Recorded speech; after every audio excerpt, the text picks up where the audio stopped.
Yo, what's up, guys? This is CSI, and I'm here today to give you my predictions and hopes when it comes to this Switch 2 Direct. To begin with, I wanted to say that there are going to be three pillars of this Direct that are quite obvious to me: the hardware, the new features, and the software. Getting right into it, we're going to be talking about the hardware.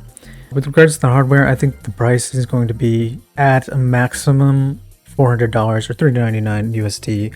I don't think they're going to go any higher than that. If they go any higher than that, then that's kind of a sticking point, and you bring comparisons to other consoles. And I think generally Nintendo likes to keep things cheap so that they can get people to buy their games and play their games. So I think it's going to be $399, and I think this is the truth of the matter.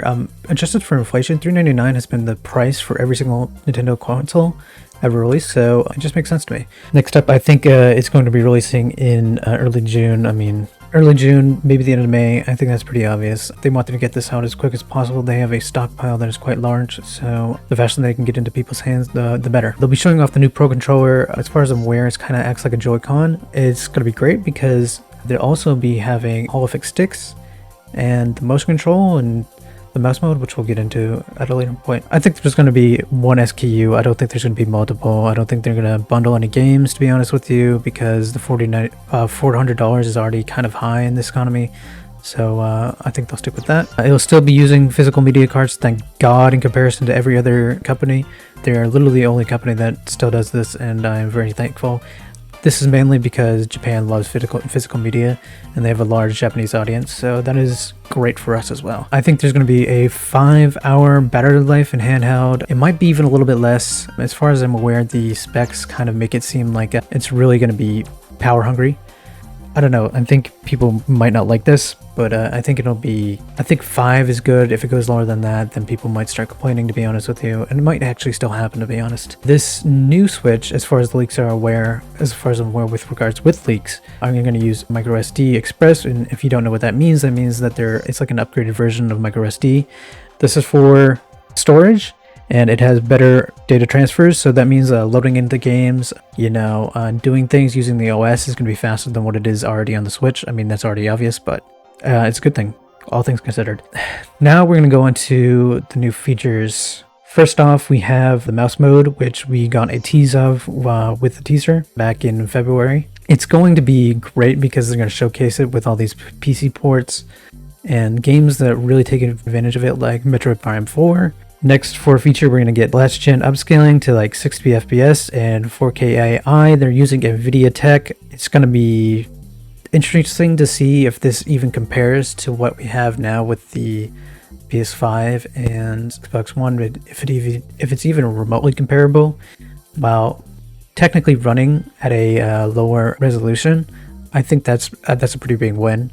Next up, we kind of finally get to know what the C button is. If you didn't know already, there's an extra button that was teased on the Switch itself. There's already a render out that came from the Nintendo News today that shows that there is a C button.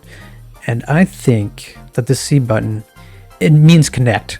Now, whether it means connect to other people or connect to other devices, that's up for debate. I think it's either going to connect to other people via like the online infrastructure that's going to get an update, or it's going to allow other devices to connect to the Switch itself and use itself as like sort of like a controller, or you could stream it via like your phone or something like that. I think that's what this button will be. Speaking of online infrastructure, I think we're going to get an update to it. I think that we're finally going to have voice chat, and we're going to get something in similar vein to what's currently on the PlayStation and Xbox infrastructure. It might be just a little bit less, or it might be just more bare bones than that, but I think it'll be simple. And I also think there's a possibility this coincides with some sort of social media app that's like, Miiverse, that you'll be able to use on your phone, but you'll need a Nintendo Online subscription to be able to use. I think that's a high possibility, especially if they continue the trend of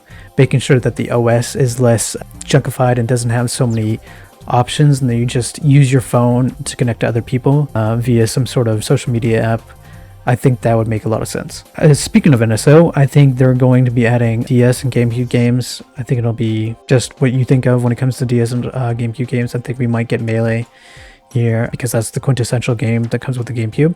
And also, I don't know if I've mentioned this already, but I think we're still going to get the same OS. It's really, really fast for what the Switch already is, and with the possibility of the RAM being much higher, like 12 gigabytes, I think having a fast OS and just building on something like that, I think it'll be great. Hopefully, if they build on it, the shop itself, the eShop, isn't slow as heck as it is in the past. Now, getting into the good stuff, here we go, the software. This is the third pillar. To start off, I think the most obvious thing that we're going to see here is Mario Kart 9. It's going to release with the console. It's going to be the game that everybody wants to buy and have first when it comes to getting a Switch 2. It is going to be premiere, and I think we're going to get an extensive look at it, and it'll be releasing similarly to Breath of the Wild on the day of. Next up, we have a new 3D Mario. It's been 8 years since we got Mario Odyssey. I think this game is going to be gigantic. I think that although there might be some apprehension to it being open world, I think they're going to approach it in the right way, in that I think that there are going to be multiple characters that will be usable, but it'll be partitioned as an open world. So each world, each section has a new character, and you ultimately don't start off as like the open world, but you will take part in each part of the open world via these characters, and then once we get to further into the game, it'll all come together so you don't overwhelm the player. That's what I think is going to be with regard to 3D Mario. We haven't gotten Animal Crossing since 2020, and I think that there is a real good chance that we get a tease for the new Animal Crossing, if not a release date of next year. If you don't know, the team that works on Splatoon and Animal Crossing, they kind of switch off with regards to releases. And the last thing that we got was Splatoon 3, and it has been 5 years since we got Animal Crossing, so I think we will get a tease here, if not a release. Metroid Prime 4 is going to get an extensive look. They're really going to go into what makes this game so much different from the other ones before it. I think it's going to look gorgeous. It's going to be a showcase of the backwards compatibility between the two systems of Switch 2 and Switch 1. And I think that it's going to get a summer release. I don't know if it's going to come in like July or August, but I think it's going to be around there. So yeah, it's going to be amazing, I think. So with the release of mouse mode functionality, I think that there is a precedent of having some sort of game that uses these new functions, similar to how the Switch 1 had 1-2 switch. And what I think here, what's going to happen here is I think we're going to be getting a new IP, and that new IP is what that playtest program was all those months ago, if you remember what that was. I don't want to say anything, but I know a few things about that. So I think that it's kind of like the perfect game to example what the mouse mode is capable of. And I think it's going to be an open beta that releases with the console itself. It has been forever since we last got a Fire Emblem. Well, maybe not forever, but it's been a couple of years. We haven't got a new game. Well, we have gotten a new game. Well, I'm going back and forth on this. I'm not going to lie to you. But I think we're going to get a Fire Emblem game. They release pretty frequently.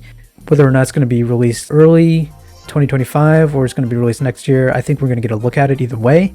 And I think it's going to be gorgeous. And yeah, I think it'll probably be just the next big Fire Emblem, and it's going to be awesome. Now, Splatoon, I don't know if we're really going to see it here. I know it's pretty big in Japan. It's kind of a cornerstone of Nintendo themselves and what they have when it comes to software. I think if Splatoon is to have any presence at all, I think it's just to be acknowledged as it being developed and possibly subsiding the fears of the Japanese players. I'm just saying, yeah, the next Splatoon is being developed, but it's not coming out this year. Moving on to a third party, I think a good majority of what has been released over the years is going to show up here. I think you can fully expect to see Call of Duty, Halo, the EA Sports games, all the FromSoft games like Elden Ring, Resident Evil, Square's Final Fantasy, that whether that be 7 remakes or I think it was 16 that just came out. Fortnite, I think we'll get a new Minecraft edition that coincides with the mouse mode. And Marvel Rivals, Monster Hunter, because, you know, Japanese people love Monster Hunter. And various other third-party releases. Now, going into the interesting thing that I could see happening here, I think that, just as I was saying before, I think that Japan has to be catered to a little bit here. And so I think that really recently a new Dragon Quest was teased and I think it has a very good chance of having a presence here and revealing.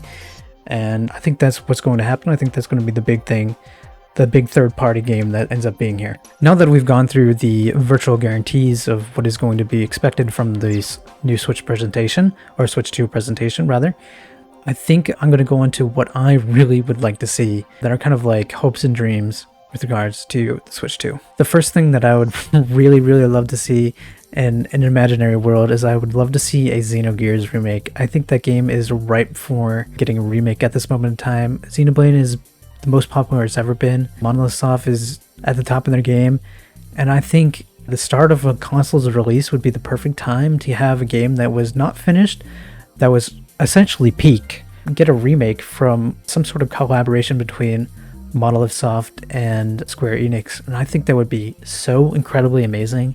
I think it would show off the console's ability with regards to graphics. I think it would be incredibly good. It's similar in the vein to how during the PS4 presentation, the Final Fantasy VII remake got teased. I think it would be really cool to see something like that here. A lot of people kind of miss the presence of F-Zero. And yeah, we did get a new release on the Switch with the NSO game, but I think if we are to get F-Zero again, I think we're going to get it in a revised sort of reimagining of what F-Zero is. If you don't already know, Mario Kart is super duper popular. The last release Mario Kart 8 sold 75 million as of today, and I think that is Nintendo's racing game. I do not think they want anything to compete with that.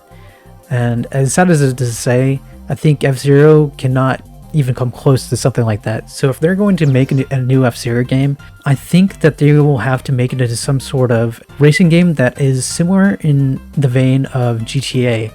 Like, the base of the game is some sort of GTA Lite, where you actually have an ability to transport between things, but the gameplay is like, you know, having the ability to go through the really futuristic city and race against villains. I think that would be really cool.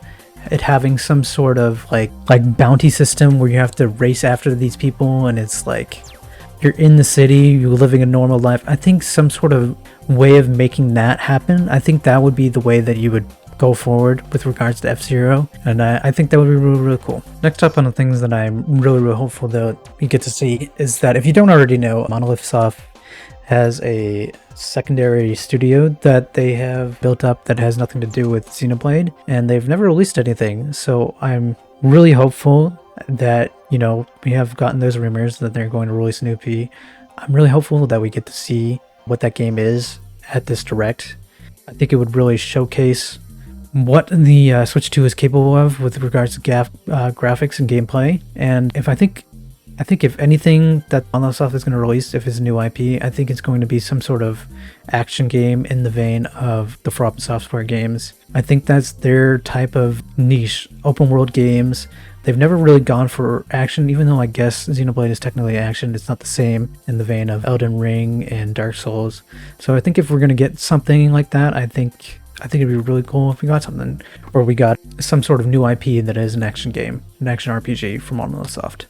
And finally, with regards to my hopes and dreams when it comes to the Switch 2 Direct, I think it would be really amazing to get a Mother 3 remake that skips the controversies prevents the original from being released in the West, and it's going to look incredibly gorgeous, and we'll finally not have to worry about having to get into legal trouble or anything like that. I think that would be so incredibly cool.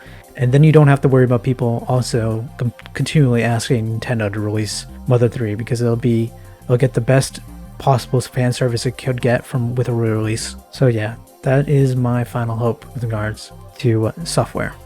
Anyway, that's my Switch 2 predictions. Tell me what you think. Honestly, I'm really looking forward to this Switch 2 Direct. I can see it being really simple and just showing the hardware and maybe a little bit of software, and then letting other trailers come throughout the year. But I could also see it be really long, be like 60 minutes, and I think that would be incredible. Either way, I'm really excited. I think it's going to be really a lot of fun. So tell me what you think of these predictions. Tell me what your predictions are, and see you guys later.